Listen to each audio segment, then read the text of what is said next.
few moments later. Assalamualaikum warahmatullahi wabarakatuh.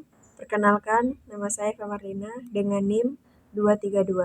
Di sini saya akan memaparkan mengenai kenali tanda depresi atau stres saat bekerja yang perlu ditangani. Stres bisa terjadi di mana saja, termasuk di lingkungan pekerjaan.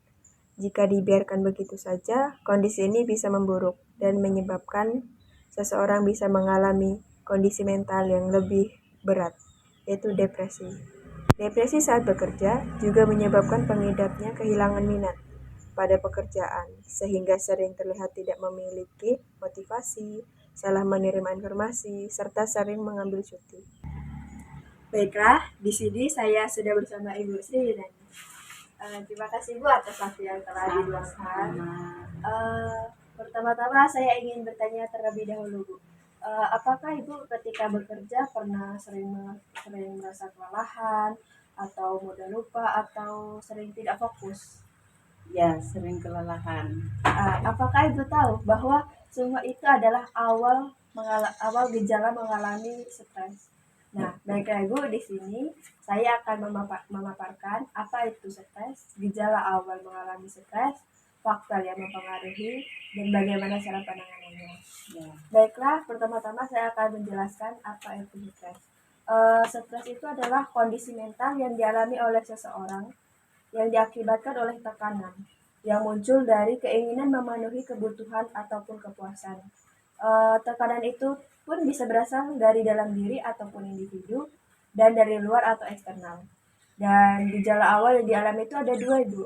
Yang pertama gejala fisik dan yang kedua gejala psikologis. Gejala fisik yaitu sering mudah kelelahan, sakit kepala, habis itu susah tidur di malam hari, habis itu jantung berdebar, nyeri dan tegang di otot-otot tubuh, mengalami gangguan pencernaan, dan memiliki nafsu makan yang tidak teratur. Kadang bisa naik dan kadang bisa juga turun.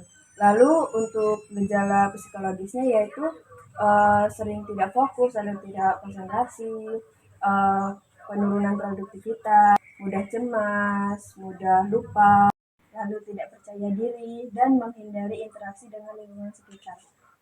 Faktor yang mempengaruhi mungkin ada beberapa ya Bu yang mungkin bisa dijelaskan, yaitu yang pertama mungkin lingkungan pekerjaan yang tidak nyaman, hubungan antara atasan dan antar teman rekan kerja tidak bagus, lalu diskriminasi di tempat kerja, lalu ketika dia melakukan sesuatu dia tidak pernah mendapatkan apresiasi atas apa yang dia lakukan.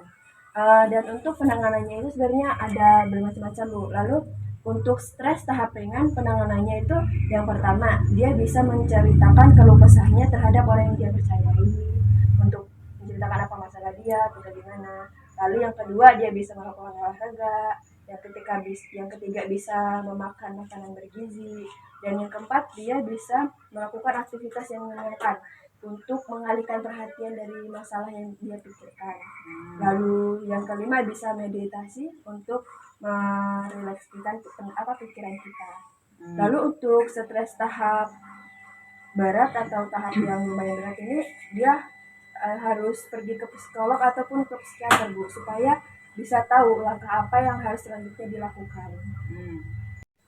Baik, terima kasih Ibu atas waktu yang telah diluangkan. Semoga yang apa yang dijelaskan tadi bermanfaat bagi Ibu. Ya. Terima kasih. Sama-sama. Terima kasih dan sampai jumpa. Wassalamualaikum warahmatullahi wabarakatuh.